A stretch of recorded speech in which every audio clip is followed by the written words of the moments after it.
ल, आजको यो विश्लेषणमा सिधै प्रवेश गरौँ है त।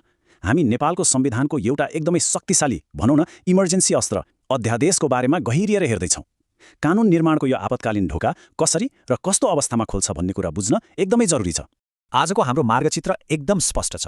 अध्यादेश भनेको के हो, सङ्घीय र प्रादेशिक व्यवस्था, यसको आयु र अन्त्यमा लोकतन्त्रमा यसले कसरी सन्तुलन कायम गर्छ भनेर हामी सरर हेर्नेछौँ।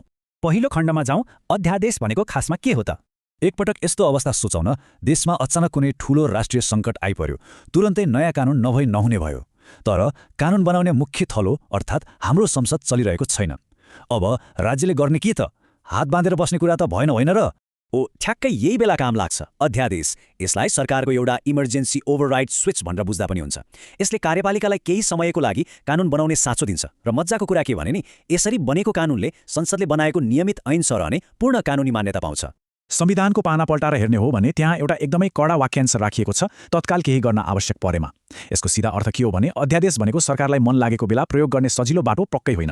यो त साँच्चै नै कुनै विकल्प नभएको र तत्काल एक्सन लिनै पर्ने गम्भीर परिस्थितिको लागि मात्रै साँचेर राखिएको हतियार हो। अब खण्ड 2 तर्फ लागौँ। सङ्घीय व्यवस्था अर्थात् धारा 114। काठमाडौँमा बसेको केन्द्र सरकारले यो कसरी ल्याउँछ त? संविधानले यसको लागि एकदमै प्रष्ट 3 चरणको चेन अफ कमान्ड तोकेको छ है।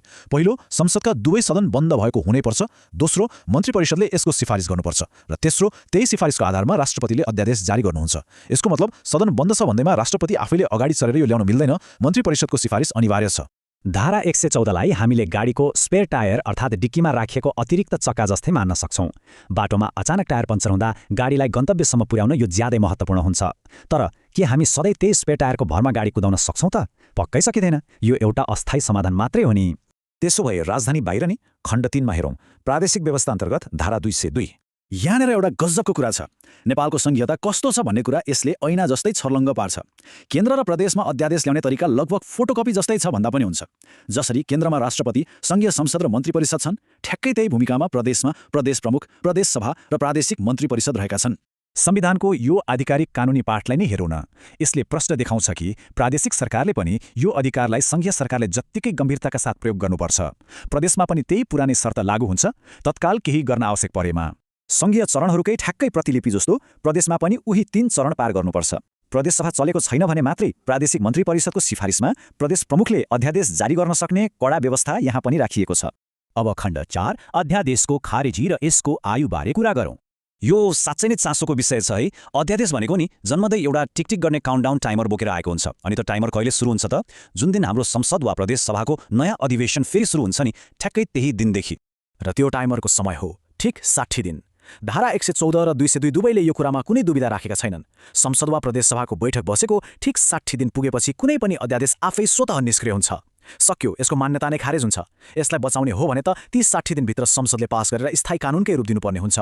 यो किन राखिएको होला? ताकि सरकारले संसदलाई छलेर सधैँभरि आफै मात्रै राज गर्न नपाओस्। र अब हामी अन्तिम खण्डमा आइपुग्यौँ, खण्ड 5, लोकतन्त्रमा यसको सन्तुलन।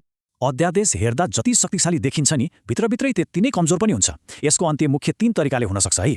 पहिलो, सदनमा पेश गर्दा सांसदहरूले यो चाहिँदैन भनेर अस्वीकार गरिदिएमा। दोस्रो, मन्त्री परिषदकै सिफारिसमा राष्ट्रपति वा प्रदेश प्रमुखले बीचमै खारेज गरिदिएमा। र तेस्रो त अघि हामीले भनिहाल्यौँ, नयाँ अधिवेशन सुरु भएको 60 दिन कट्ने बित्तिकै आफै मरेर गएमा। यी कडा नियमहरूले कार्यपालिकालाई मनपरी गर्न दिँदैनन्। यी सबै कुराहरूको निचोड निकाल्ने हो भने एउटै कुरा प्रष्ट हुन्छ। अध्यादेश भनेको आपत पर्दा तर्ने एउटा काम चलाउ पुल मात्रै हो, पक्की पुल होइन। यसले केही समयको लागि कानुनी छाता त दिन्छ, तर ढिलो चाँडो यसले संसदभित्र जनताका प्रतिनिधिहरूको अगाडि उभिएर आफ्नो औचित्य प्रमाणित गर्नै पर्छ। साँच्चै भन्नुपर्दा अध्यादेश सरकार चलाउन चाहिने एउटा लाइफलाइन त पक्कै हो, तर यसले एउटा एकदमै पेचिलो प्रश्न सधैँ हाम्रो अगाडि तिर्साइदिन्छ। एकातिर तत्काल एक्सन लिनुपर्ने बाध्यता हुन्छ, अर्कोतिर जनताको सार्वभौम संसदको अधिकार छ। भविष्यका सरकारहरूले यो इमर्जेन्सी अस्त्रलाई लोकतन्त्र नै कमजोर नहुने गरी कसरी सन्तुलनमा राख्लान् त?